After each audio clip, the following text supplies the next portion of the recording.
Hello, my dear friends. Hope you're doing well. Mike Shreve here. This episode is going to be a little bit more serious than past episodes, and that is because the world just continues to get serious. So I am recording this in the very beginning, early stages of the Russia-Ukraine conflict. This is coming now after 2+ years of the world being in various stages of lockdowns and dealing with the virus and the political implications and the unrest and the division and the sense of unease. And now we're looking at record inflation and the housing market's a mess. And I'm making this episode in the middle of a historically tumultuous time.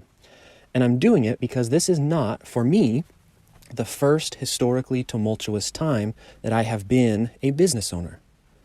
And so what I want to do is give you some of the lessons that I learned the first time when things were very difficult that I'm applying to this time.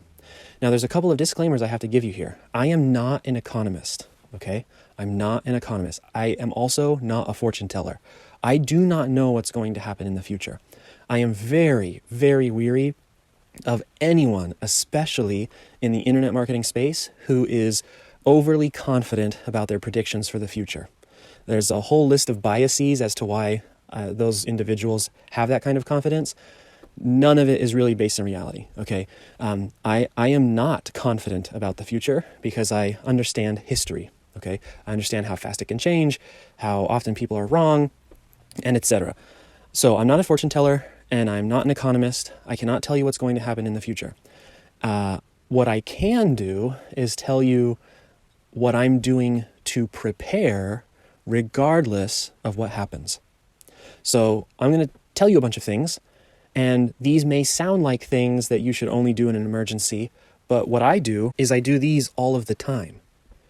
So you only have to go through a tumultuous period as a business owner once to learn the hard lesson, which is it's much better to be prepared than it is to feel like you are going to be right by guessing a certain way. Right? So again, regardless of what happens, I don't actually care. I'm going to be prepared. Does that make sense?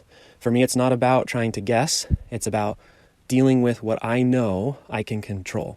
In order to understand how to best prepare for what may or may not happen, it's important for us to take a look at historically consistent, what you may call natural laws, or things that happen regardless of the specificity of the event. And there are 3 things that happen as they relate to business. And please understand, I'm only talking about business here.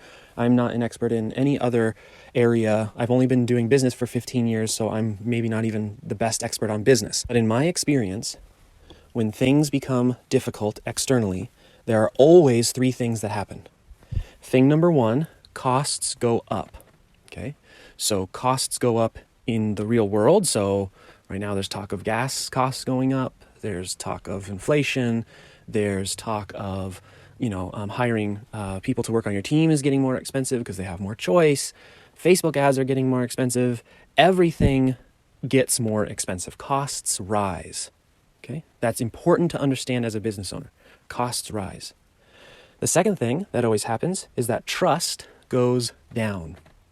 So as things become more expensive as a business owner, the ability to get people to purchase from you becomes harder. The ability to have clients, even people who've already paid you, trust you becomes harder. Trust goes down as people are bombarded by messaging, as they're distracted, right? So one thing that people don't realize happened in the past year or 2 or 3 or however many years we've been going through this stuff is that a lot of people on their team, a lot of their workers were very distracted by what was going on, which means that by definition, they were paying the same price for much less.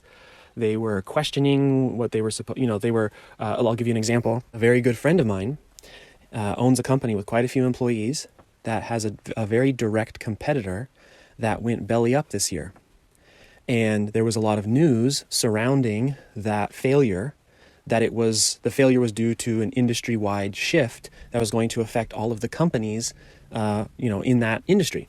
And my friend mentioned that it was so hard to convince, his team and his staff that no, we're fine. We hedged against this in advance. We're totally going to be okay, because the the people on his team, they were seeing the news and they saw that the news was, so trust doesn't just go down amongst prospects. It goes down among team. It goes down amongst even your own loved ones, right? As people become afraid, okay, for whatever reason, right? This isn't a political thing. I'm just saying, as people get afraid, one of the first things that goes is trust. We're social animals as human beings. We measure our trust based off how we feel. If we feel afraid, trust goes down. It's that simple. So costs are going to go up. Trust is going to go down. These are two central components of running a business: trust and cost. But here's the thing, and it's the old Mr. Rogers quote. I think it's Mr. Rogers. Apologize if it's not.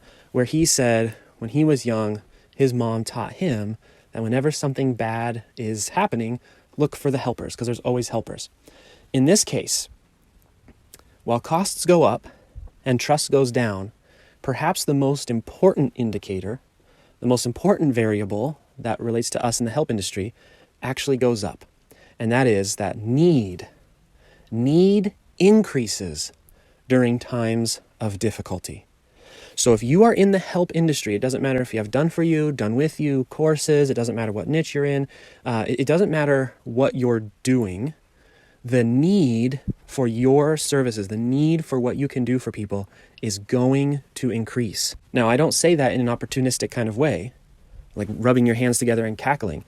I'm saying that in the way of you must realize the responsibility. You must realize the responsibility and plan for it. I'll give you a very brief example. So very early on in my career, I got caught in the housing crisis of 2007, 8, 9, basically till 2010.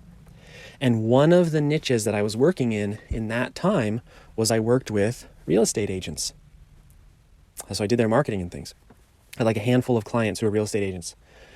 When it was getting harder and harder and harder and harder for them to sell, as their own costs increased and trust decreased from the buyers of homes were losing 20, 30, 40% of their value, what do you think happened to the real estate agents?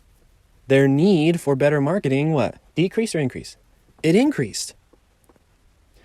If people, and look, that's a very direct example, but just think about what has happened over the past, say, year or two. When big things happen, it shakes people. It helps them to prioritize what they actually want. You know, you look at, say, for example, in the United States, we've had this mass migration from cities to the suburbs, and a few people hitting the rural, not as many people as they originally thought. It looks more like it was a city to suburb rather than city to total rural. But a lot of people changed their priorities. They really questioned what was important to them. So look, there are things occurring on the world stage that you think, my business isn't affected, my audience won't be affected, my people won't be affected. And I'm telling you, they will, because they are citizens of the world. The events that are occurring are causing them to rethink stuff. There's a lot of people right now that are, actually going to get their New Year's resolutions because of what's going on. I know that sounds cavalier, and I'm not trying to make light of anything. What I'm saying is, your audience right now, you have to understand the psychology of your audience, the psychology of the people who are potential buyers of yours. It is not unaffected by what's going on. It is absolutely affected. So think about that, okay? And I'll give you some examples of what we're doing to prepare to be able to deal with that. Okay, so costs go up, trust goes down, need goes up. That is what is happening. And it's happening right now as we speak. Right? So the first thing that how can we prepare, and what are we going to do about costs going up? Well, the first thing and the obvious thing is to reduce expenses, okay? But I'm going to tell you something that's very, very important. You do not reduce expenses at the expense of growth. So what a lot of people do is when cost goes up, they start cutting expenses that are tied centrally to the things that are growing their business. So for example, they'll cut ads. Ads are expensive, I got to cut them off. Or they'll cut their marketing team. It's all getting expensive. I need to. The problem with that is this, that ironically, the best way to beat rising costs is to grow better and grow faster. Because stopping growth restricts what? Cash.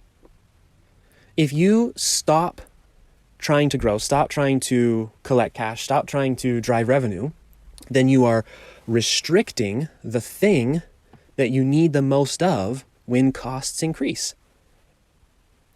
Now, when we say reducing expenses, again, most people say, okay, I'm going to turn my ads off. I'm talking about looking at alternative ways to fulfill.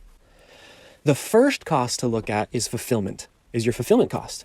Because your fulfillment cost is the easiest thing to change without having a bunch of negative consequences. So oftentimes, this means looking at operational inefficiencies in the way that you fulfill now. For example, you look at most companies and they are bloated. I mean, in the help industry, right? People don't know what they should be paying. They're often overpaying, or they have 3 or 4 people doing the job of one person. And the reason that it's taking 3 or 4 people instead of one person is not because those 3 or 4 people are lazy. It's because the system sucks. It's because it takes 3 or 4 people just to hold the darn thing together. If you took a couple weeks, maybe even a couple months, and redesign the system that you use to fulfill, you could cut your costs in half. Or, and here's another thing, because a lot of people, look, I get it, right? We hire people, we're very emotionally attached to them, we feel responsibilities to them. I'm actually not the kind of person that says you should start slashing staff. Because reducing cost is the same way as saying, so let me see if I can explain this clearly. If I come into your company and say, I can get the same amount of fulfillment, the same quality of fulfillment for half the price, most people hear that and they say, oh, that means we're going to slash half the team. What I am saying is that you can get twice the fulfillment for the same price. Okay? Those are the same things. So making it half as expensive is the same thing as getting twice for the same price. And what did we say just a second ago? What are the things that you don't want to do? You don't want to restrict revenue.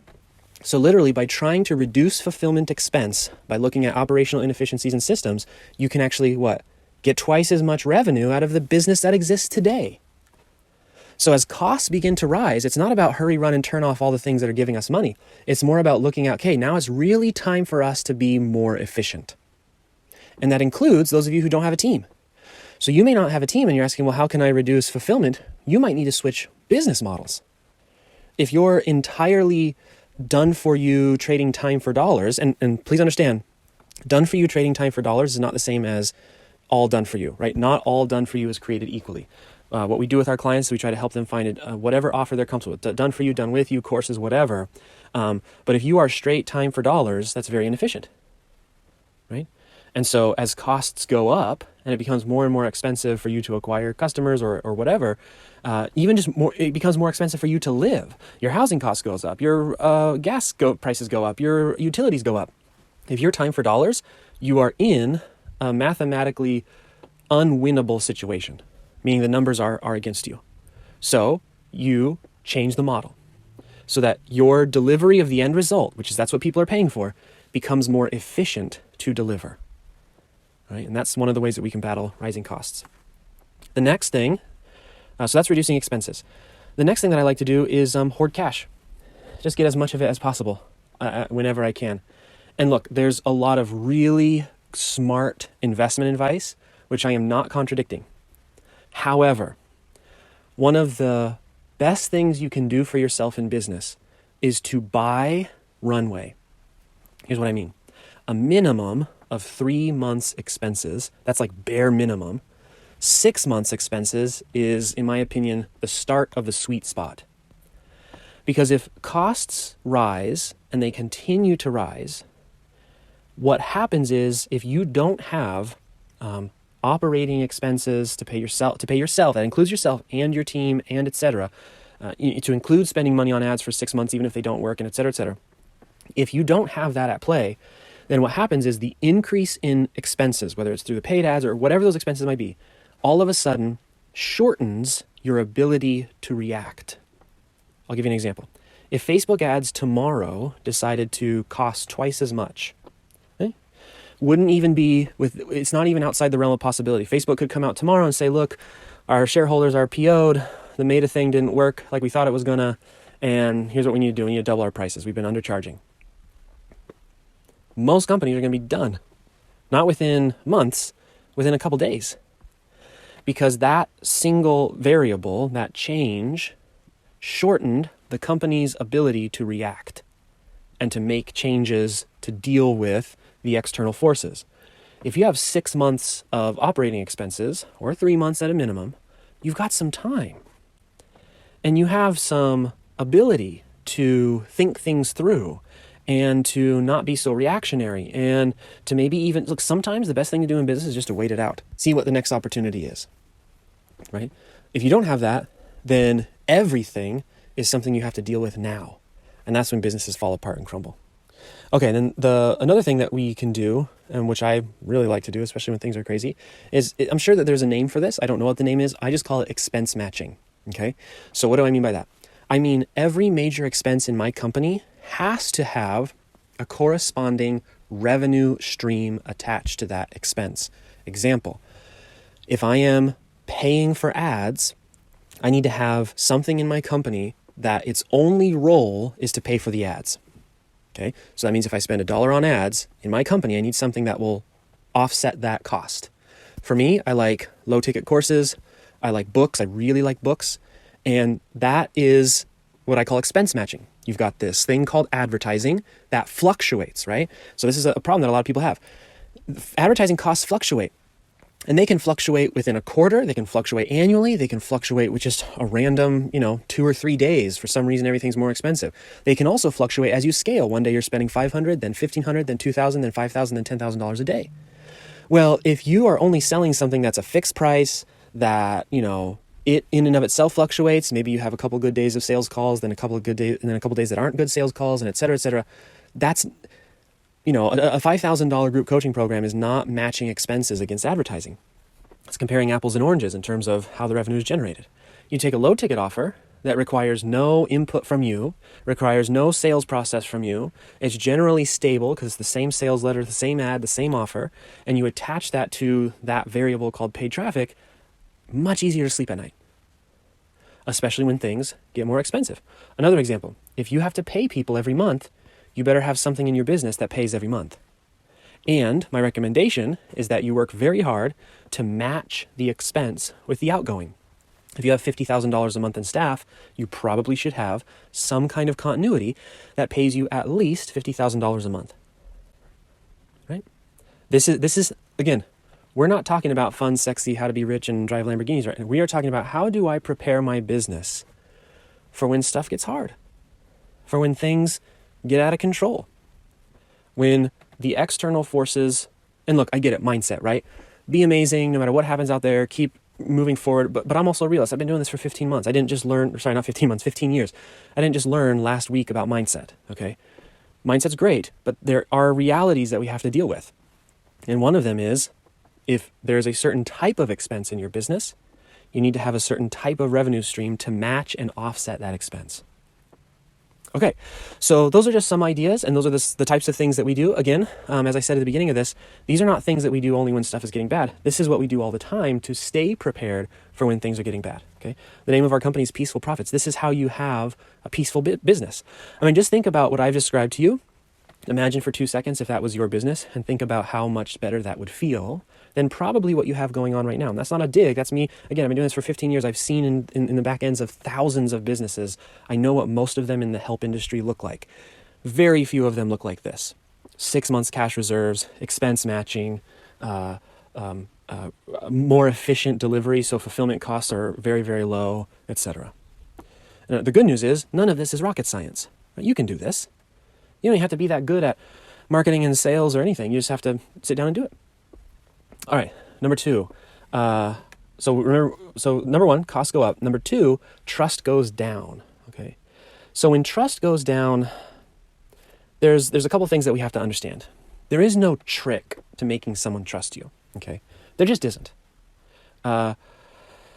There are things you can do to help to facilitate the things that someone needs in order to trust you, but it's a lot like gardening, okay? You can't actually force a seed to grow faster.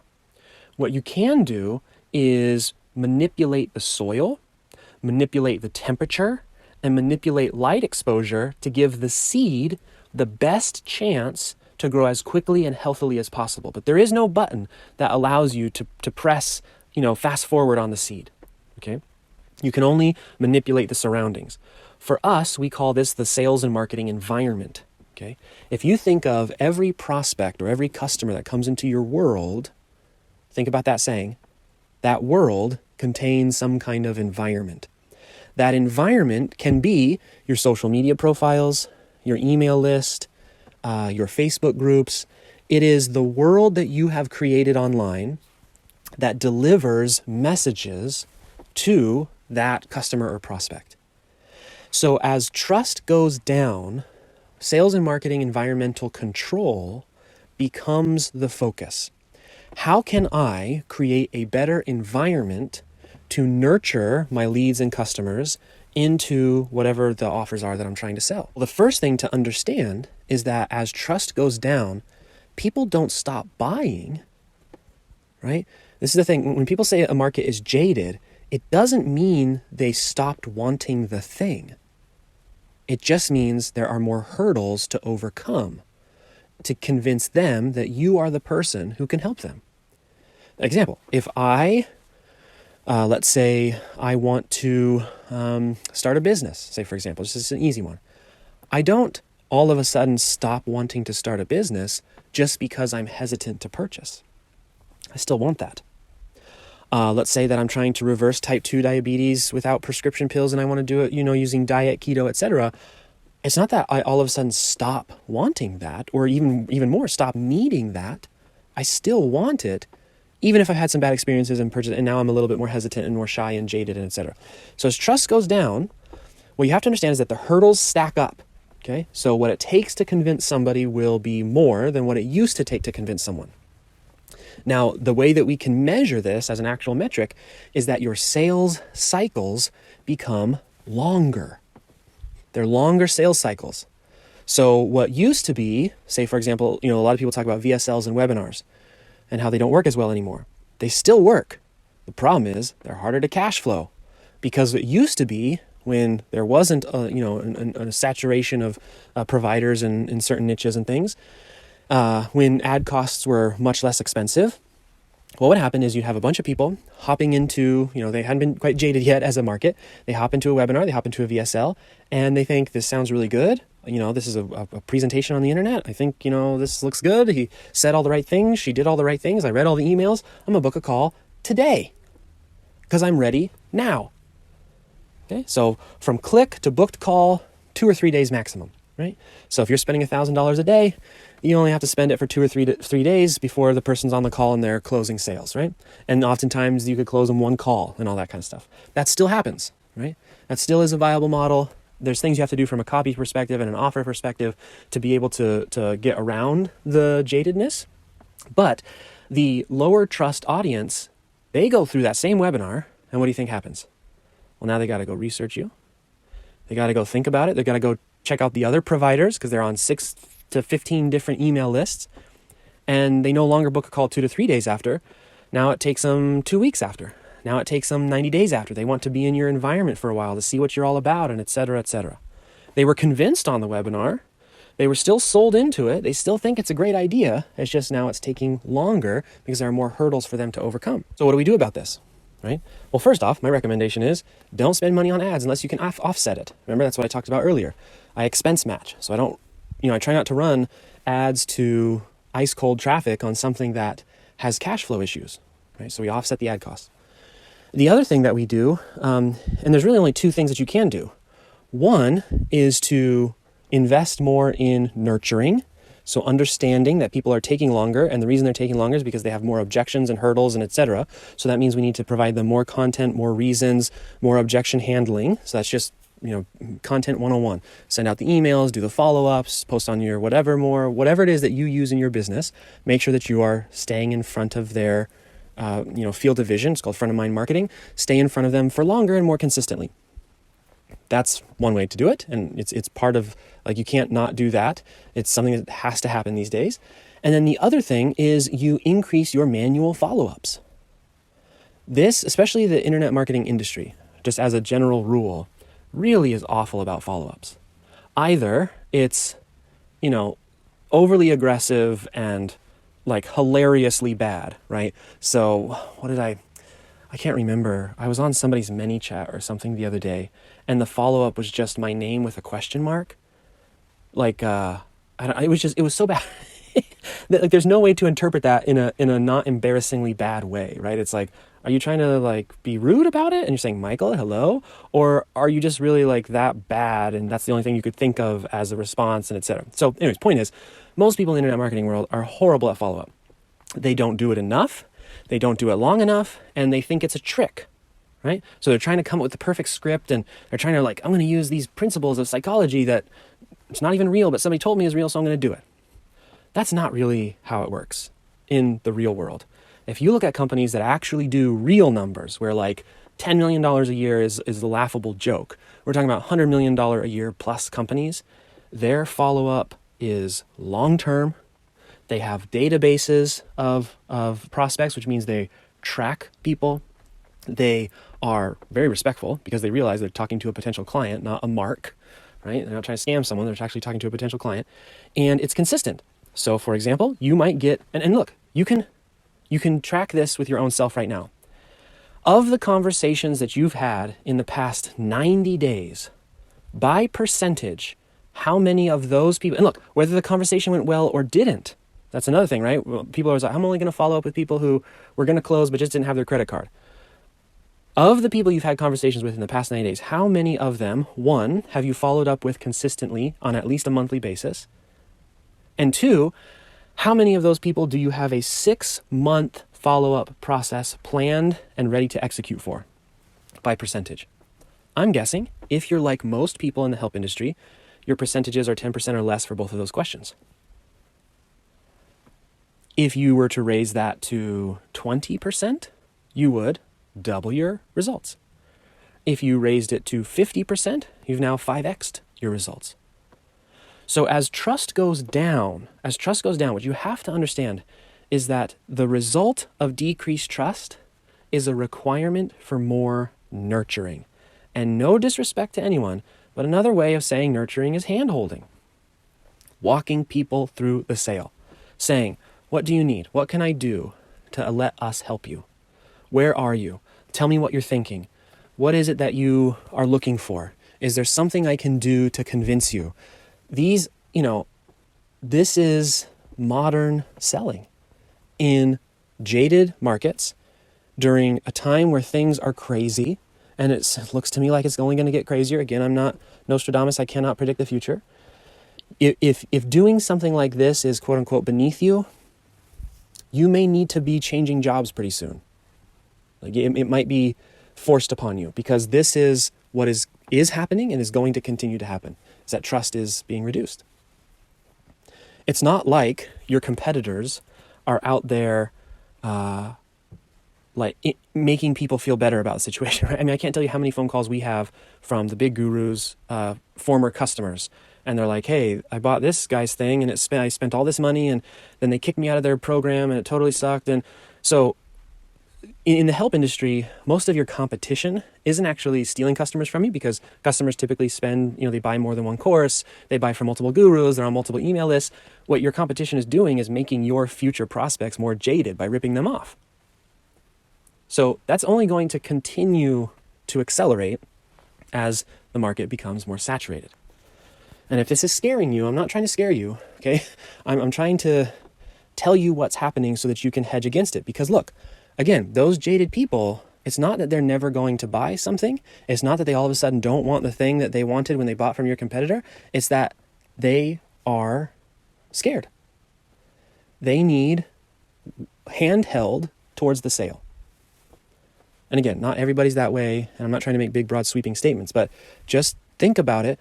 Think about the calls you've had. Think of the tone. Think of what they've said. Think of, if somebody's ghosting you, it's probably because they're afraid to say no. And they're afraid to say no because they really want it, but they don't know how to say that they don't want it. They have questions they're afraid to ask, et cetera, et cetera. You can see the signs, all right? If you really think about it, you can see the signs of this already occurring. It'll likely get worse. Okay, so that's really all you can do, right? You can nurture more, and you can increase your follow-ups. We are constantly trying to improve both of those things as a company, to be prepared for this slide towards less trust. All right, now, number 3, and this was the good one. Remember, okay, so we got through the bad ones. Whew, it was a heavy episode. Costs are going up, trust is going down, but need is going up. Need is going up. So there's a couple of things that you can do okay, to make sure that as that need is going up, you are being positioned to deal with that need. Number one is the need of your customers and clients will increase. So if you're not regularly improving your offers to account for an increased need, you are not serving your customers and clients. I'm not saying you're not going overboard. I'm saying you are not serving them, period. It doesn't mean that everyone has to get access to everything you ever do for one price forever. I'm not saying that at all. I'm not saying don't charge. I'm not saying, compile everything into one offer and I'm not saying any of that. I'm just simply saying that if you made something that's 3 years old, take a look at it. Needs have changed. I don't know about you, but the world sure feels different now than it did just 2 years ago, than a year ago, than 6 months ago. Who knows what's going to happen in 6 months from now? So as the owner of a business in the help industry, whether it's done for you, whether it's done with you, whatever it is, constantly re-examining and asking, is this product, does this offer match the needs of our customers and clients currently? If it doesn't, time to improve. And I'm guessing it probably could use some improvement. From what I've been seeing in the market, and I'm a rabid buyer, a lot of people are stuck in 2018, 2019. Not a lot of people have adjusted for the past couple of years. So consider that. So that's one thing that we're trying to do, and we're always trying to work on it. Next is most people don't have strong enough or deep enough offers, okay? So I'll give you an example. Most people are always trying to look at how can I do less for more money when there is a tremendous amount of money to be made by figuring out how to give someone all of it. Everything. Again, I'm not saying that you go do this. You may not be prepared to do this. This is very difficult to do, but I'll give you an example. We offer a funnel guarantee service. So you come to us and we literally guarantee the financial results of the funnel. That's an example of a deeper offer for a client base that has stronger needs. Why? Because a lot of our clients bought a bunch of funnels from a lot of people with no guarantee. And so they come to us wanting something deeper, something more. You have to look at your business to figure out what that is for you. But let's not get it twisted. It costs $55,000, right? This isn't a $25,000 funnel build. We sell $25,000 funnel builds. Not everybody needs the bigger, deeper, etc., right? So we've got the 25K version. We even have a $15,000 version. But we also have the bigger, deeper version that starts at 55 grand, right? And those people who need it, buy it. So take a look at your environment, your sales and marketing environment, this world that you've created. Are there opportunities for people to, with you, go deeper that you just haven't thought of or you haven't put together yet? Don't be afraid to make those offers. And don't be afraid, and to be frank, it's more than not being afraid, don't be so foolish as to accept anyone. It is very difficult to qualify for our guaranteed funnel offer. Very difficult. On average, we turn away almost 90% of the people who want it. And that's not about ego. That's because how deep it is, what the guarantee is. We have to be very careful about who we allow in because of what the guarantee is, what the terms are, the contract, etc. So this isn't about trying to grab up as much money as possible. It's about creating an offer that is really, really deep, really, really powerful. And it's deep and powerful because it actually delivers on what people really, really need. People don't need a funnel that sits on their shelf. They need a funnel that's guaranteed to work. Right? And so that's what we offer. And then we look, just having the money isn't one of the requirements, right? There's lots of people who have the money that we turn away all the time. And so that's important as well when looking at who it is that you're going to be offering this to, how you're going to offer it. Anyways, we help people create these kinds of offers all the time. Okay, next is as need goes up in the world, one of the things that I like to do is to focus on team building, right? And I mean that in two ways. One, building the team I already have, and two, growing the team I have. Now, why is that? As things become difficult, there are going to be things that your clients and customers need, which would be insane for you by yourself to fulfill. But your clients and customers probably do need it. So maybe your clients and customers need more communication. Maybe your clients and customers need more hand-holding in this area that you hadn't anticipated, that a year ago clients didn't need, but now they do need, and et cetera, and et cetera. So you're looking for ways to expand your ability to essentially service needs which you yourself are not necessarily capable of doing, either because of time constraints or ability. So in times of difficulty, one of the things I like to do is hire my most difficult hires, because the most difficult hires are the ones who are supposed to come in and add something that doesn't currently exist in your business. The easy hires are for people who are just replacing you, right? So you're the one who can train them, you know how to tell them what to do, you can, take a look at their work. A difficult hire is somebody who comes in and does something you've never done before, you have no idea how it's supposed to work, and etc. Those are the harder ones to do. So I like to do that when things are a little bit shaky and a little bit wild because, and I'm going to sound like, I don't know, you can judge me however you want, but because interestingly, they need it too. So when things are wild for everybody and things are difficult for everybody, when there's a great resignation going on, when people are scared and they don't know what to do, it's the perfect time to find really, really good people who need work. It's the perfect time. And you can, if you do the other things that I talked about, setting money aside, matching expenses, all that kind of good stuff. If you are, and you're managing your sales cycle because trust is down, etc., you can actually become a beacon for some really talented people who they themselves are going through scary times, and expenses are going up for them as well, and they're having a harder time landing clients or landing a job, or their business just shut down. You can become a beacon. You can literally become a rock in a very chaotic world, and that allows you to attract some really incredible talent. So this is some kind of higher level stuff, and maybe some of you who are listening to this aren't quite at that point in your business, but it's something to consider, even if you aren't there yet.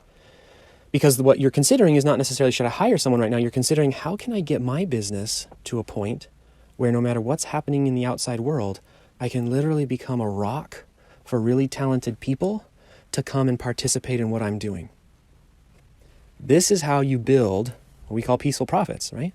Where other people are contributing. It's not just you all the time having to drag everybody through.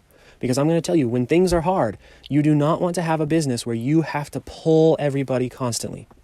If your team isn't contributing and helping to lift each other up, helping to lift you up, difficult times, that's when I see business owners break. It's more than just the financial piece, right? It's the emotional stress. It's the sense of responsibility. When it's constantly you having to come up with the money-making ideas, when it's constantly you having to save clients from whatever, refunding or whatever it is, when it's constantly you, that's when the external world gets chaotic, that's what breaks you. It's not even the money necessarily. So something to think about. How can I get my business to a point where it is a rock? And it's a place where people can come, they can be a part of a team, look, I'm going to use some words that people may find silly, but I'm just going to say it. Where it can be a safe place, where it can be a family, where it can be refuge, where it can be, a place that while everything else is a mess, we can get together to take care of each other, to have community, to build something awesome. If you can make your business that way, you'll never have problems attracting talented people. It's not easy to do. But the point is that having a business that is a rock, that's the trick, right? And it's not even necessarily, so a lot of people think that the business that can survive chaotic times is a business with mega high margins. That's not necessarily true. A business is one that does 7 figures in revenue. That's not necessarily true either. There are other things than just money that make a business operationally sound. And hopefully, by listening to this episode, you were able to take a look at what some of those things are. And hopefully you can make some adjustments to your business today so that you can prepare for whatever comes. Because it doesn't matter if it's today or tomorrow, if it's what's happening in Ukraine, if it's the inflation, it doesn't matter what the event is. And if it's the events that are happening now or the events that are going to happen in 10 years. Or the events that are going to happen in 30 years. There will always be events happening. So that's why, like I said at the beginning of this episode, we are not preparing for this specific situation. We are always preparing for all situations. It's the best way to not get caught off guard. If your current plan is to deal with it when it happens, I'm telling you, you will never be ready because stuff happens fast. I don't know if you remember 2 years ago. It went from this thing in China to it's never coming here to everybody locked down in a matter of, I think, like 2 or 3 weeks. So that's not a lot of time. The thing that's going on right now, between Russia and Ukraine and the world, and we're talking 2 or 3 weeks. Now you may say, well, I was aware of it months before, and that's fantastic. You're a very smart person. Congratulations, you're in the minority. For most people, it's the things that we don't see coming that end up hurting us the most. And even if you're the smart person who knew everything in advance, months in advance, there's something that's going to catch you off guard. That's just, you can't be constantly checking everything all the time. You can never be productive. You have to focus and actually work on stuff. And that means you're going to have blind sides. So create a business that can withstand that. And if you do that, you'll be fine. And not only will you be fine, but you may be able to create a place for customers and clients and team members to find refuge in when things are difficult. That's our goal anyways. It's what we try to help other people do as well. And hopefully this episode has been helpful. I think we'll end it there. It's a heavy one. It's a longer one. Not trying to scare anybody. Just trying to help people get prepared. Okay. And again, not necessarily for this specific thing. I don't know what's going to happen. But just in general, always being prepared for no matter what happens, when it happens, is the goal of Peaceful Profits. And I hope it's your goal as well too. Because if you're able to sustain chaos and you're in the help industry, remember what I talked about, need goes up. I want thousands of you to be able to prosper during difficult times, because if there are thousands of you in mental, emotional, financial spots in your life where you can help others, that's still not enough. We need millions of you to do that, right? As need increases, the need, there is no end to need, right? So if a couple of us, if hundreds of us, if thousands of us, will still be short. So hopefully this has been helpful. I think I'll end it there. I could go on for hours about this, but Peaceful Profits is all about being that rock, being prepared in advance, and making sure that you are implementing the basics in your business to be the one who can get through the chaos. Not necessarily unscathed. It's still going to be hard. You'll still feel it, but you'll be able to come through the other end, having a better business, being able to have helped people along the way. And I don't know if there's anything better than being able to do that. So hope you have a wonderful day, my dear friends, and I'll see you in the next one.